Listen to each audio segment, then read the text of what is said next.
लंबी देहार माइंस। ये एक ऐसी माइन है जिसने हजारों लोगों को मौत की घाट उतारा है। लोगों के मर जाने के बाद उनकी आत्माएं इसी माइन के चारों तरफ बसी हुई हैं। साल 1992।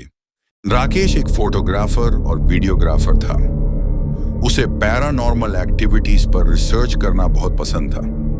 एक दिन उसने अखबार में लंबी देहार माइंस के बारे में पढ़ा और उसी वक्त उसने फैसला कर लिया कि वो वहां जाएगा। राकेश ने अपने दोस्त पवन को भी साथ आने के लिए बुलाया और दोनों ने मिलकर ये निर्णय किया कि उस जगह की सच्चाई जानने के लिए वो हर हाल में वहां जाएंगे। लोग कहते हैं कि वो आत्मा आज भी वहीं भटक रही है।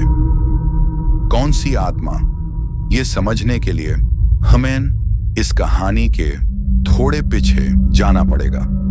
साल 1827 ब्रिटिशर्स ने लंबी देहर माइंस को अपने वाश में पा लिया था और काफी सारे इंडियंस को वहां पर काम पर रखा था। वो बेचारे लोग अपनी जिंदगी बिताने के लिए दिन भर वहां काम करते थे। कोई मास्क नहीं, कोई प्रॉपर कपड़े नहीं, कोई एयर फिल्टरिंग नहीं, बस दिन भर काम। धीरे धीरे लाइम के केमिकल्स जब उनके लंग्स में जाने लगे तो लोगों की तबीयत बिगड़ने लगी। साल बीतते गए और मौत की संख्या बढ़ती गई। रिपोर्ट्स कहती हैं कि अब तक 50,000 लोगों ने अपनी जान गंवाई है। साल 1880 में इसे बंद कर दिया गया था।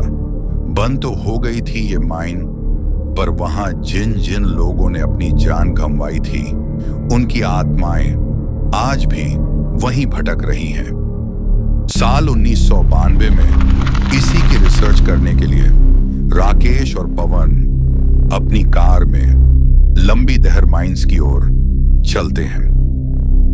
जैसे ही उन्होंने थोड़ा आगे बढ़े, उन्होंने देखा कि एक औरत सफेद साड़ी पहने पुरानी बस स्टॉप के पास खड़ी थी। राकेश पूरा घबरा गया और गाड़ी को तेजी से चलाना शुरू कर दिया। गाड़ी बहुत ही तेजी से जा रही थी, लेकिन थोड़ा आगे पहुंचते ही उन्होंने देखा कि वे फिर से उसी जगह पर आ चुके हैं। वही बस स्टैंड और वही लड़की। दोनों को कुछ समझ में नहीं आ रहा था। राकेश ने तेजी से गाड़ी को उल्टी दिशा में घुमा लिया और उन्होंने दूसरा रास्ता पकड़कर आगे बढ़ना शुरू किया। जैसे ही ये दोनों पहुंचे, उन्होंने देखा कि पूरे माइंस पर गहरा अंधेरा छाया हुआ था। अजीब अजीब आवाजें आने शुरू हो गई थीं। जैसे ही वो दोनों माइंस के अंदर पहुंचे, तभी अचानक उनके पीछे से एक डरावनी सी चीज तेजी से गुजर गई। उन्होंने तुरंत टॉर्च जलाई और पीछे देखा, लेकिन वहां कोई भी नहीं था। आगे बढ़ते ही किसी ने राकेश के कंधे को छुआ।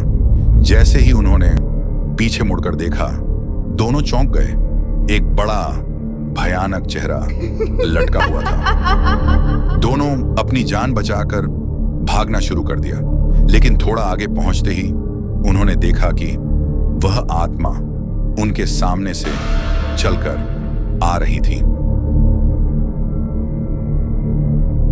उसे देखते ही दोनों ने पीछे मुड़कर भागना शुरू कर दिया। राकेश और पवन तेजी से अपनी कार के पास दौड़ने लगे। राकेश बहुत तेजी से और डर डर कर गाड़ी चला रहा था, लेकिन वह आत्मा उनकी कार की पिछली सीट पर ही बैठी हुई थी।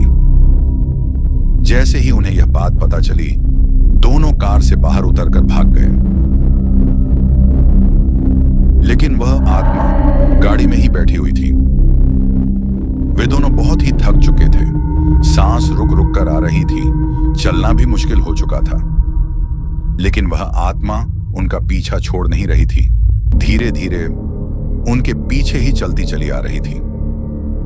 थोड़ी ही देर बाद राकेश बेहोश होकर सड़क पर ही गिर जाता है। पवन उसे उठाने की बहुत कोशिश करता है, लेकिन राकेश नहीं उठता। पवन को बहुत ही डर लगना शुरू हो गया। उसे समझ नहीं आ रहा था कि आगे क्या करे। पवन ने अपने बैग से एक शक्तिशाली चेन निकाली जो उसकी दादाजी ने उसे दी थी और उस चेन को आत्मा के शरीर पर जोर से फेंक दिया। उसे फेंकते ही एक भयानक आग उसके शरीर में फैल गई और पवन राकेश को अपने हाथों में उठाकर अपने साथ ले आया। अगले दिन जब राकेश की आंख खुली तो वह अस्पताल में पड़ा हुआ था और राकेश ने पूरी कहानी बताई कि जैसे ही तुम बेहोश हो गए थे तब उसने अपने दादाजी के दिए हुए चेन से उस आत्मा को कैसे भगा दिया और उसे नष्ट कर दिया, और उसने उसे अपने हाथों में उठाकर अस्पताल पहुंचा दिया। उन दोनों ने उस दिन तय कर लिया कि वे फिर कभी लंबी दहर माइंस नहीं जाएंगे। आज के समय में यह जगह पूरी तरह काली पड़ी हुई है। लोग आज भी कहते हैं कि रात के समय वहां से चीखने की आवाजें आती रहती हैं, और अगर रात को उधर से गुजरो तो तुम्हें एक औरत देखती रहती है। लंबी धर माइंस अब भी जिंदा है। अगर आपको मेरी वीडियो पसंद आई हो तो लाइक और सब्सक्राइब जरूर कर लेना। मिलते हैं अगली वीडियो में, तब तक स्टे ट्यून्ड और स्टे मिस्टीरियस।